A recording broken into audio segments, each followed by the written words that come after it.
Hindi ko talaga makakalimutan ang itsura ng matandang kutsilyo sa tabi ng kama ni tatay.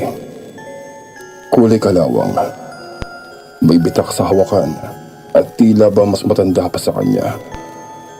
Wala bata pa ako hanggang ngayon. May sarili na akong pamilya. Lagi ko yung napapansin tuwing umuwi kami doon sa aming probinsya. Huwag pa kayo naman yan. Para sa dagayan.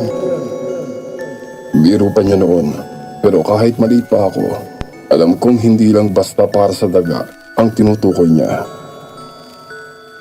Ngayon ay hapon ng Sabado. Maulan, basa ang daan, at ang simoy ng hangin ay may dalang lamig na parang galing sa lumang kahon ng alaala. Sa ilalim ng lumang kisame, nakaupo si nanay sa duyan, kumakain ng pinatog habang pinapahid sa tiyan ang mainit na langis. Nagtatawanan ang mga tao sa bakuran, pero ako naman, nasa loob lamang ng aking silid. Tahimik na pinagmamasdan ang lumang gamit ng aming bahay. Sa isang tabi, nandoon pa rin ang kama ni tatay. Nakahilata siya, nakapikit, pero alam kong gising.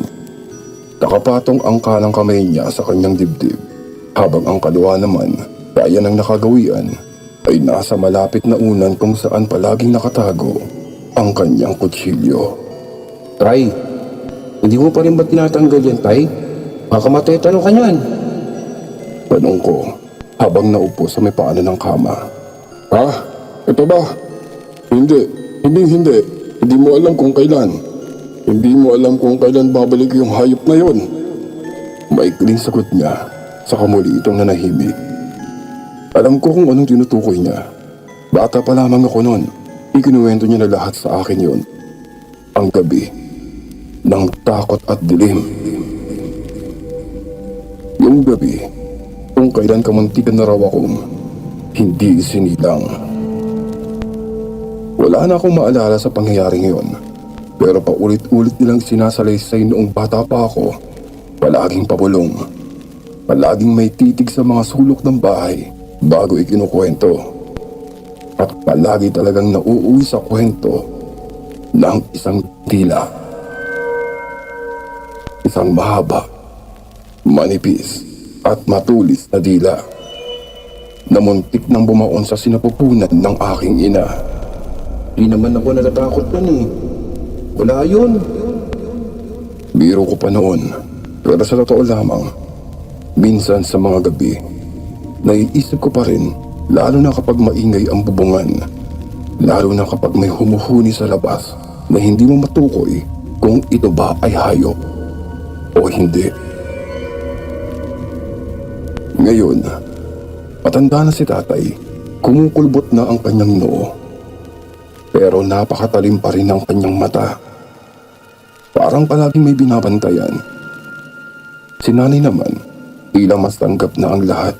Natututo na lamang ngumiti at isiping isang masamang panaginip lamang ang lahat. Pero kahit siya, hindi binabago ang posisyon ng kama. Palaging nakatalikod sa may bintana. Laging may asin sa aming pintuan. Naika ko. Wala na yun, Tay. Ilang dekada na yun eh. Wala na yun. Walang nawawala sa isang nilalang na walang oras. Hindi mo pwedeng sabihin patay na yun dahil hindi naman sila basta nabubuhay ng katulad natin. Ika ni tatay na hindi na ako sumagot pa. Pinuksan ko ang bintana at tinanaw ang madamong likod bahay. Basang-basa ang mga dahon. Tahimik ang paligid. Pero sa ilalim ng katahimikan, may bumubulong na kilabot. Parang hangin na dumadaos-dos sa batok mo kapag naiisip mong may nakatingin sa'yo sa may kadiliman. Bakit, Tay? Naaalala mo pa rin ba lahat yun, Tay? Tanong ko sa kanya na hindi ko alam kung gusto ko talagang marinig yun muli, na dito ay dahan-dahan siyang tumango. Oo, naalala ko pa lahat. Bawat hakbang, bawat hininga ng halimaw na yon. At higit sa lahat, naaalala ko kung papaano kong pinutol ang dila niya. Napatingin ako sa kutsilong nasa ilalim ng kanyang unan. At sa mga sandaling yon, kahit medyo nakakatawa, May bahagi sa akin na muling naging bata. Muling natatakot at muling naniniwala sa gabi ng mga nilalang. Bumalik tayo sa dekada 80. Panahon ng cassette tape, tricycle na may bubong na hero at mga baryong walang kuryente tuwing gabi, kundi lampara lamang ng ilaw sa kanilang mga lamesa. Sabi ni tatay, noong unang dilala niya si nanay sa probinsya matapos nilang malaman na buntis siya. Gusto raw ng mga magulang makita sila bago manganak. Isang uri ng pamahiin na baka raw tumaba at gumaan ang pagdadalang tao nito kapag napagmamasdan ng matatanda. Mainit ang araw noong dumating sila. Mabagal ang andar ng tricycle na sinasakyan nila at ang tambucho nito'y umuusok na parang nagtatampo sa bigat ng sakay nito. Si nanay ay halos hindi makagalaw sa upuan dahil sa laki ng kanyang tiyan at takot na mapuwersa. Si tatay naman, palaging nakasilip sa gilid ng driver, sinisigurado kung kakanan o kakaliwa na ba ang pagliko nito papasok sa kanilang barangay. Napagdating sa dulo ng kalsada, sinalubong sila ng mga nakangiting muka. Mga tiyuhin, pinsan at kapitbahay na parang hindi tumatanda. May mga yakapan at tawanan na sigaw pa ng tiyahin ni tatay. Aba, napakaganda naman ng iyong napangasawa at may dala pa kayong supling. Mapalad ka talaga, iho. Na walang mapagsiglan ng tuwa ang nanay ko dahil sa kanyang narinig. Ang bahay ng aming pamilya ay isang tipikal na bahay kubo lamang. Pawid ang bubungan, ang dingding ay kawayan at ang sahig ay gawa sa makapal na kahoy na nanginginig kapag may dumaraan. Sa ilalim nito, may mga manok na nagkakalkal ng lupa. May mga lumang tapayan at mga lumot sa batong hindi na ginagalaw. Pagpasok nila sa loob, agad na sumulubong ang amoy ng uso mula sa may lutuan ng likod bahay. Si Lola ay abala sa pagbabantay ng sinaing habang si Lolo naman ay nagsisibak ng kahoy sa may tabi. Wala pa sila noong telebisyon, walang radyo, pero hindi kailanman naging tahimik. Ang ingay ng palayok, ang lagaslas ng tubig sa poso at ang kantiyawan ng mga bata ay sapat na upang mabuhay ang buong bahay. Gabi ng unang araw nila, nagtipo ng pamilya sa maliit na hapagkainan. May tinolang manok, inihaw na talong at sausawan na may kalamansi at siling labuyo. Kumuha si tatay ng kanin at ilagyan ng sabaw ang plato ni nanay. Hinaplos ni Lola ang tiyan nito at sinabing, "Malikot ang puson mo. Tiyak ko, lalaki yan." Tawanan, masaya, parang pelikulang puno ng init at pagmamahal. Pero habang bumabagal ang gabi at unti-unting lumalalim ang katahimikan, may napapansin na si tatay na kakaiba. Tay, bakit parang ang tahimik ng paligid natin ngayon? Huwag mong pansinin yan, anak. Wala lamang yan. Buwan ng pag-ulan ngayon. Minsan kasi, may mga nilalang na gumagala kapag basang-basa ang lupa. Napatingin si tatay sa gubat sa may likod ng bahay. Walang kahit anumang paggalaw, pero tila ba may matang nakasilip sa pagitan ng mga punong hindi gumagalaw sa pagdaan ng hangin. Hindi na siya nagtanong pa. Nanong gabing yun, habang nakahiga sila sa lumang kwarto, bumalik ang pakiramdam ni tatay na para bang may bagay sa paligid na hindi nila kasama noong gabi ng hapunan. Pero pinilit niya maging kalmado dahil ang totoo, masaya na siya. Kumpleto, kasama ang kanyang asawa at magiging anak. At sa mga sandaling yun, tila wala pang dumarating na anino mula sa dilim. Hindi pa. Kinabukasan, habang abala ang lahat sa paghahanda ng almusal, sumimpli ang isang batang lalaking pamangkin ni tatay, papalapit, habang siya ay nagkakape sa may pasimano ng bintana. Napabulong nitong sinabi, wari may tinatagong sikreto. Ika nito, Kuya, si Batman. "Ha? Dumaan daw kagabi. Sino? Si Batman?" Na dito'y napakunot ng noo si tatay. Naika naman ang kanyang pamangkin, sabay sulyap nito sa paligid na halos bumulong muli. Opo, kuya. Yung hindi daw pwedeng banggitin. Bawal daw sabihin ang pangalan niya, sabi nila kuya. Naririnig daw nila kahit malayo. Kaya Batman na lamang yung tawag namin sa kanya. Hindi nakaimik si tatay, pero napansin niyang parang may biglang bigat sa simoy ng hangin. Ang bata, seryoso ang tingin. Parang hindi basta lamang guni-guni lamang ang kanyang ibinalita. Oh, ganun ba? Bakit mo naman sabi na dumaan kagabi? May narinig daw sila kuya sa may bubong kagabi. Parang may kumakaluskos. Akala nga nila pusa eh. Pero nung sinilip ni kuya, wala namang pusa. Tapos may nakita siyang anino. Parang tao. Pero mabilis na nawala. Ubilap ang mata ni tatay sa may bubungan. Bigla niyang naalala ang maliliit na alikabok na bumagsak sa sahig doon sa may kwarto nila nung gabi. Akala niya, ito ay guni-guni lamang. Nadagdag pa ng bata. Sabi rin ni Lola, kapag buntis daw ang babae, tinatalaw daw ni Batman. Gusto nila yung amoy daw ng dugo sa may loob ng tiyan. Hindi niya alam kung siya ba'y matatawa o matatakot. Pero may kung anong gumapang sa likod ng kanyang batok.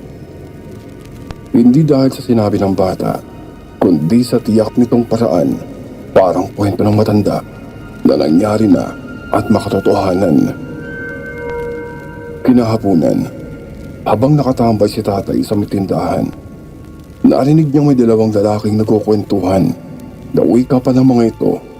Naalala mo ba yung tanod dati? Si Mang Karyo? O naman, yung bigla na lamang daw na baliw. O yun nga, kasi daw, nakita niya mismo nung nag-iikot ito sa may tabing sapa. May nakita siyang matandang babae na nakaputing damit. Nakatayo ito sa may ilalim ng puno. Nung nilapitan niya, bigla daw nawala. At nung tumalikod siya, nandoon na ito sa likuran niya. Simula noon, nawala na sa kanyang sarili si Mang Karyo. Kahit yung pamilya niya, iniwanan na siya. Napahigpit ang hawak ni tatay sa hawakan ng upuan. Hindi siya sanay sa mga ganitong kwento, lalo na't palapit ng palapit sa puso ng kanyang pamilya ang mga alingas-ngas. Yung kay Mang Ompo, narinig mo na ba? Yung may nakita raw na baboy damo noong isang gabi. Narinig mo ba yon? Oo. Kakatayin na nga daw niya kung nahuli niya eh. Nung sinigawan niya, bigla daw tumakbo. Pero hindi parang baboy. Yung takbo nito, parang tao. Nakakatindig balahibo raw. Hanggang ngayon, hindi na siya lumalabas kapag umuulan. At tila may pagkasunod-sunod ang lahat ng kwento. Lahat, tuwing gabi kapag may ulan. At lahat may iniiwang takot sa mga nakakasaksi. Noong gabing yun, habang pinupunasan ni tatay ang bintana ng kwarto nilang mag-asawa, muling bumagsak ang ulan. Hindi na ito gaya ng mga simpleng pag-ambon lamang. Ito ay parang ulan na sinasabayan ng panaghoy. Ang katahimikan ng baryo ay parabang may itinatago. Mga paanas sa likod ng dingding. Mga matang nakasilip sa pagitan ng mga yanto. Nagkunwaring hindi apektado si tatay. Pero habang hinihimas niya ang tiyan ni nanay, habang ito'y natutulog, ay may gumugulo sa kanyang isipan. At sa hating gabi, muli ay may naririnig siyang mahinang pagtiktik sa kanilang bubungan. Hindi pa man niya alam, pero ito na ang simula ng hindi niya malilimutang bangungot. Hindi na muling binanggit ni tatay ang tungkol sa sinasabing si Batman. Matapos ang gabing may narinig siyang pagtiktik sa may bubungan. Pero sa kanyang kilos, tahimik, ngunit ramdam ang pagbabago. Kinabukasan habang nagkakape ito sa may bangko sa ilalim ng mangga, nilapitan niya ang matandang kapatid na si Ate Mila. Naika niya kung may matalim ba itong kutsilyo na pwede niyang hiramin, na napatingin ang kanyang Ate Mila. Medyo nagtataka. Naika nito ay bakit mayroon ka bang hihiwaing matigas? Na maiksing tugon lamang ni tatay. Hindi, wala lamang. Baka lamang ay aking kakailanganin kung sakasakali. Naipinahiram naman ito agad ang isang kutsilyo ginagamit noon sa pagkatay ng manok. Isiniksik niya ito sa ilalim ng kanyang unan sa kama nilang mag-asawa. Kasunod, dumaan siya sa likod bahay. Sa maliit na taniman ng bawang ng pamilya, kumuha siya ng ilang piraso. Maingat niyang pinalutan ito ng puting tela at saka inilagay sa ilalim ng kanilang banig. Ang isa, isinabit niya sa may siwang ng kanilang bintana. Dito ay nakita siya ni nanay Oh, anong ginagawa mo? na natatawa pang tanong ni nanay habang sinasabon ang kanilang labahin. Natanging sagot lamang niya, "Ay ito ba? Wala lamang to. Pampawala lamang ng lamok. Baka mahirap na. Baka may mga lamang lupa." Abay, grabe ka naman. Alam mo na, Dito ka ba talaga lumaki? Ako hindi ako naniniwala sa mga kwento-kwentong ganyan. Ikaw pa yung mas apektado. naumismit lamang si tatay. Hindi na siya nakipagtalo pa. Para sa kanya, hindi na ito tungkol sa takot. Ito ay bilang paghahanda. Dahil kung totoo man ang mga usap-usapan, hindi niya pababayaan ang kanyang mag-ina. Pagsapit ng gabi, tila mas pumigat ang paligid. Ang hangin ay hindi malamig. Mainit to. Parang kinikimkim ang singaw ng lupa. Sa dilim ng mga tabing daan, ang mga anino ng punong kahoy ay parang gumagalaw. Habang sila'y kumakain ng hapunan, biglang nagkahulan ang mga aso ng kapitbahay. Nauwi ka pa ng isang tiyuhin. Oh, hindi bantay yun ah. Abay bihira ko mahuli ng pagganitong oras. May bisita ba? Nakasunod noon, humagulgol ang isang pusang itim mula sa alulog ng kanilang bubungan. Dito nagkatinginan ang mga matatanda. Ang ingay ay parang hindi simpleng tawag ng hayop. Wari, ito ay isang babala. Sa loob ng kanilang bahay, tahimik na silang natutulog. Pero si tatay, nakahiga lamang siya. Ang mga mata nito ay nakapikit. Pero gising na gising ang kanyang diwa. Ang kanyang kamay ay nakasuksok sa ilalim ng unan. Hawak ang kanyang kutsilyo. Na ang mga alingaw-ngaw ng kwento ng pamangkin, ng mga tanod, ng baboy damo, lahat ay nagbabalik sa kanyang isipan. Hindi niya alam kung ito'y kahibangan lamang, pero malinaw ang kanyang nararamdaman. May paparating. Sa kabilang gilid ng kama, tahimik nang humihilig si nanay. Sa kanyang tiyan, may hinang gumagalaw ang sanggol na kanilang pinakahihintay. At mula sa labas, sa hindi kalayuan, muling narinig ang mga pagkalustos.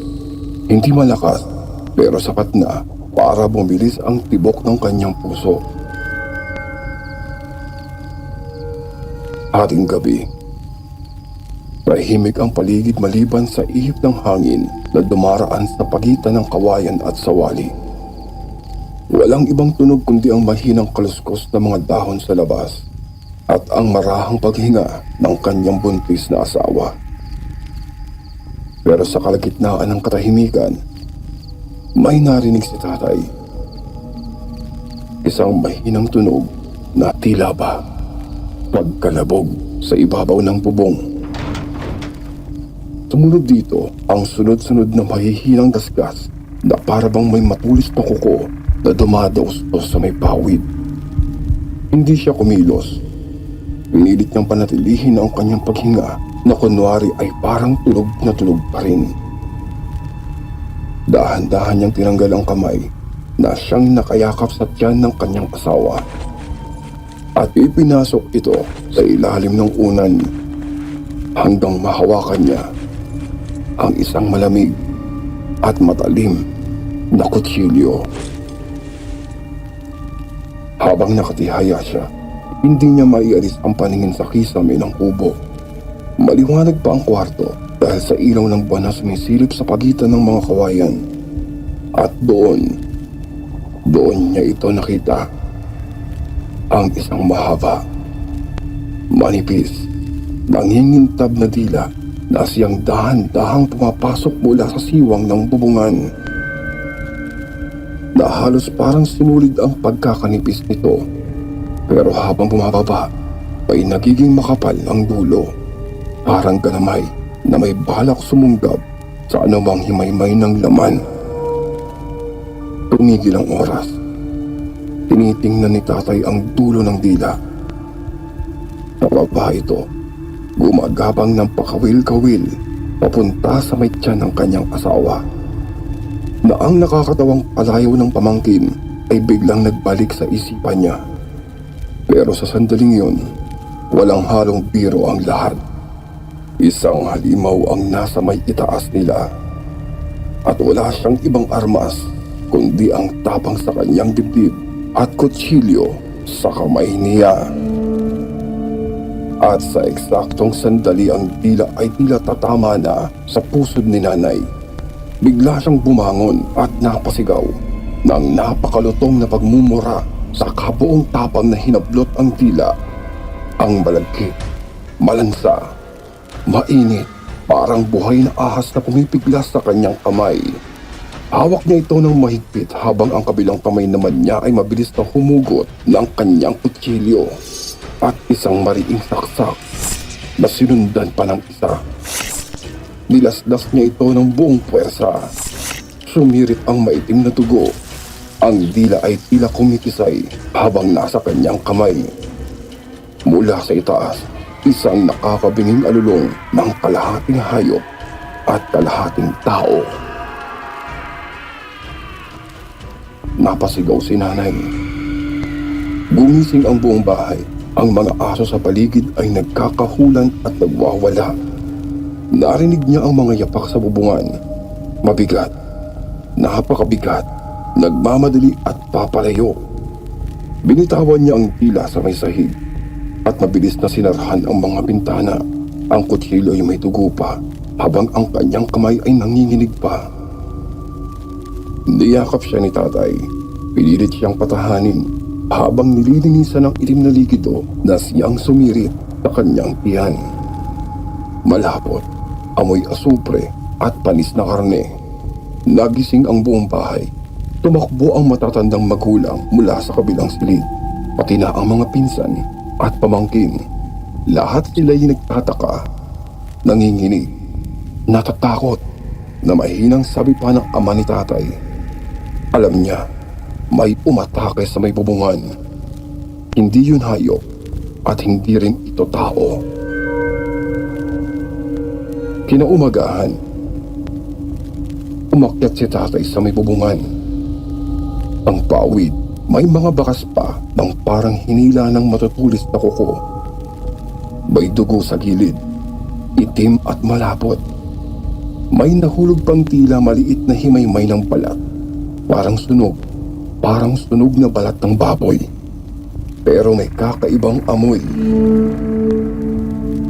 Sa paligid ng bahay, ang mga aso ay tahimik na. Pero palaging mga parisa, nakatanaw lamang sa kawalan. Pagbaba niya, tinalubong siya ng kanyang pamangkin. Nabulong pa nito. Hindi lamang po kayo ang inatake niya kagabi. Nung hapon, habang naglalabas sa likod bahay, lumapit si Aling Sean, isang matandang kapitbahay na malapit sa pamilya. Tahimik siya sa simula, pero nang malaman ang nangyari, napatingin ito sa kawalan. Nawika niya. Pareho noon ang nangyari sa kanyang lola. Taong 1937, buntis din siya. Sa gabi, parang may dumidila sa may tiyan niya. Bigla daw itong nanlata at nilagna hanggang kinabukasan. Wala na yung bata. Pero walang dugo, walang sugat, basta na lamang daw nawala. Natangin na lamang nakita ng doktor sa kanyang sinapupunan ay mga namumuong dugo. Napahawak si tatay sa may tiyan ni nanay. Nadagdag pa ni Aling Sean. Dilang manipis at mahaba. Nasabi ng matatanda, kaya raw nilang sipsipin ang buhay ng bata Kahit hindi buksan ang sinapupunan, parang sinulid kapag dumikit ito sa balat. Hindi mo mararamdaman, ngunit nag-iiwan ito ng lason sa may sinapupunan. Na ang kanyang lola daw noon hindi na nakabuo pang muli, para bang ito'y isinumpa. Tahimik ang paligid. Walang nagbibiro, walang nagkakatuwaan. Lahat ng mata ay parang may tinatago. Takot na tila ayaw nilang banggitin na magmula noon kahit araw, sinisigurado ni tatay na palaging may kutsilyo malapit sa kanyang kama. Na bago ito matulog, sinisilip niya ang bubong, ang sahig, ang mga bintana. Ang mga kapitbahay ay nagkikipit-balikat sa tuwing tinatanong kung may nakita ba sila. Na tanging sinasabi, siguro ito ay daga lamang o di kaya ay pusa. Pero sa mga mata nila, lalo na ng mga mataranda, nandoon ang lihim, ang takot, ang pag-amin na sa baryong ito may mga gabi talagang hindi para sa tao. Kinabukasan, tahimik muli ang buong baryo. Walang bumati ng masigla kagaya ng dati. Walang nagtatanong.